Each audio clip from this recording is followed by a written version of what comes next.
The term mental equivalent was something that I was learned about through Emmet Fox's work, and he went on to say that he learned it from chemistry. But it's very interesting because we constantly talk about the power of imagination, the power of thought, the power of feeling, and here we have a different way of describing it, building a mental equivalent inside your consciousness of the very thing you want to realize in your life. So if you have big dreams, you want to make sure that you build a proper mental equivalent inside of your mind so that it can be attracted to you, so you can actually grow in that direction, so it can actually become a reality. Is this possible for you? Well, according to Emmet Fox, it's possible, and after experimenting with it for yourself, you will realize he was not deceiving you. He was telling you a wonderful truth. He was revealing a wonderful power that exists inside you that will help you to manifest what you want. So I hope you're ready to learn more about the power of building mental equivalents.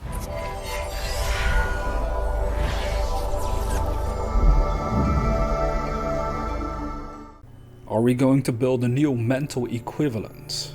If so, wonderful things can happen in our lives. And that is exactly what Emmet Fox talked about decades ago. Now he wrote the following: "We are all supremely interested in one subject. There's one thing that means more to us than all the other things in the world put together, and that is our search for God and the understanding of His nature. The aim of the metaphysical movement is to teach the practice of the presence of God. We practice the presence of God by seeing Him everywhere, in all things and in all people, despite any appearances to the contrary. As we look about the world with the eyes of the flesh, we see inharmony, fear, and all sorts of difficulties. But our leader Jesus Christ taught us, saying, 'Judge not according to appearance, but judge righteous judgment.' So when we see the appearance of evil, we look through it to the truth that lies back of it. As soon as we see this truth and see it spiritually, the appearance changes, because this is a mental world." Now most people do not know this. They think it is a material world, and this is why humanity has so many problems. After 19 centuries of formal Christianity, the world is passing through desperate difficulties. But we know the truth. We do not judge by appearances. We know that we live in a mental world, and to know that is the key to life. If a child could be taught only one thing, it should be taught that this is a mental world. I would let all the other things go and teach him that. Whatever enters into your life is but the material expression of some belief in your own mind. The kind of body you have, the kind of home you have, the kind of work you do, the kind of people you meet, are all conditioned by and correspond to the mental concepts you are holding. The Bible teaches that from beginning to end. I am putting it in the language of metaphysics. The Bible gives it in the language of religion, but it is the same truth. About 20 years ago, I coined the phrase mental equivalent, and now I want to say that for anything that you want in your life, a healthy body, a satisfactory vocation, friends, opportunities, and above all, the understanding of God, you must furnish a mental equivalent. Supply yourself with a mental equivalent, and the thing must come to you. Without a mental equivalent, it cannot come. Now, as to the things in your life that you would like to be rid of, everyone has such things in his life. Perhaps bodily difficulties or faults of characters are the most important. We all have habits of thought and action, and we all have business, family, and personal conditions we would like to be rid of. If we rid our mind of the mental equivalent of them, they must go.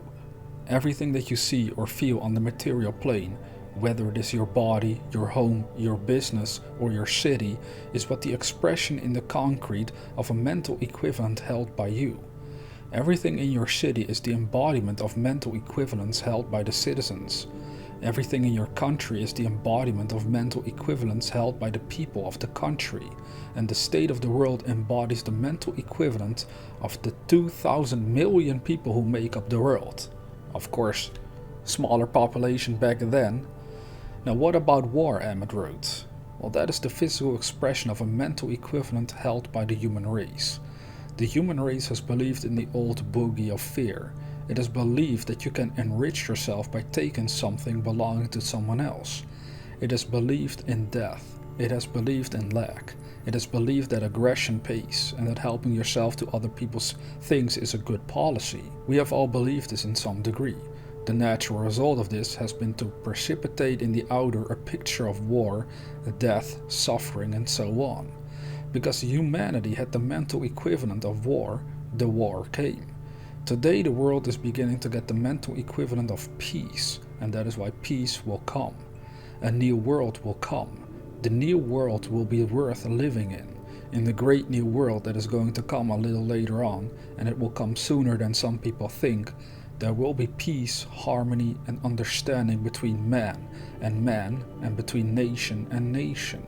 But always the thing you see in the outer is the precipitation on the physical plane of a mental equivalent held by one or more people.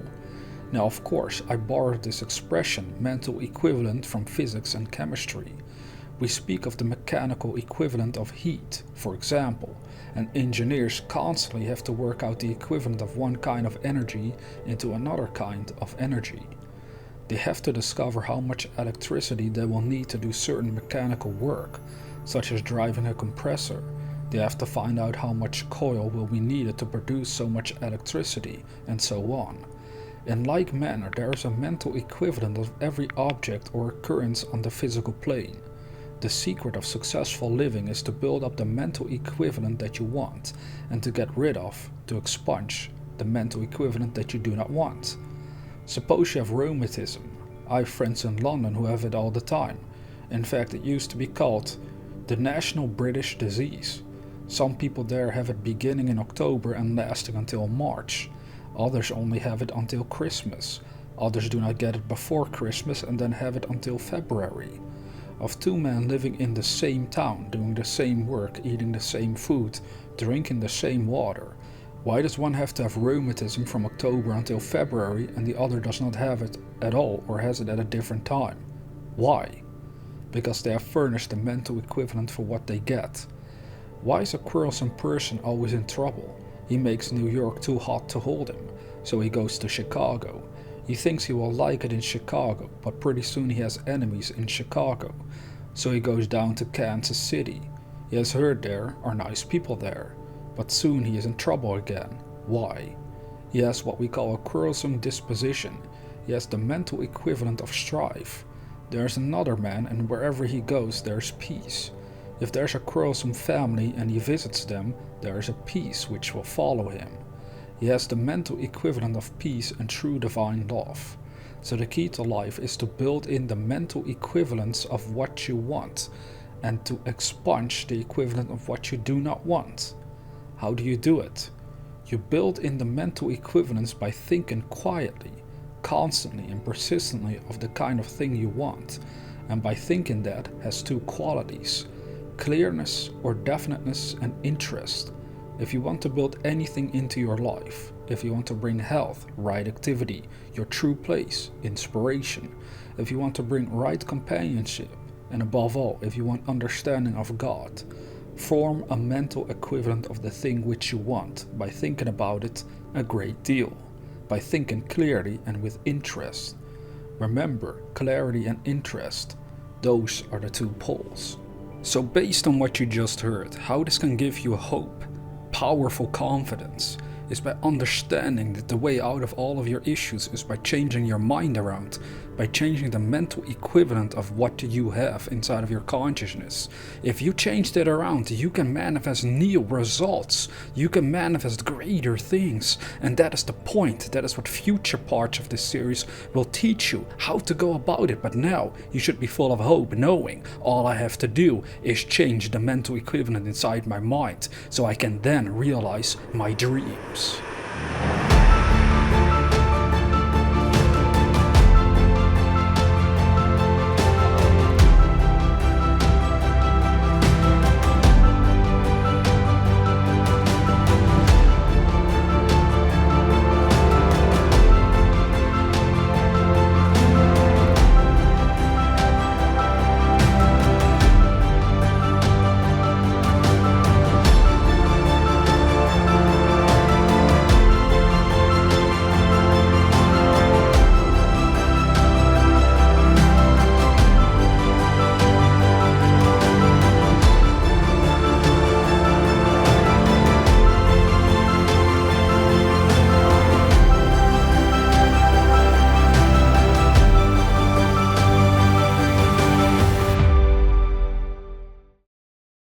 that is the first part I wanted to share concerning the mental equivalence, as he shared it himself decades ago.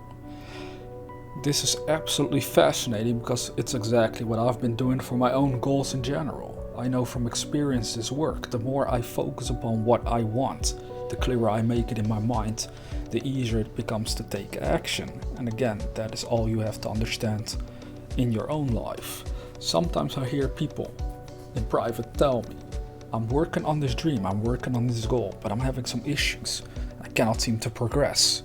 I always have to remind them, as I would remind myself, there is no point in constantly focusing on the fact that you can't seem to progress. The only solution to all of our problems is to go within our consciousness and to see the good we desire, to literally accept it inside of our minds first, to reach that point that having it inside your mind is enough. If you literally can believe in the reality of the thing inside of your mind first, well, then it will be a reality physically as well over time. That is how it works. So that's why we just have to focus on what we're after and be very clear on that end result, and just think about it. Be interested in that end result.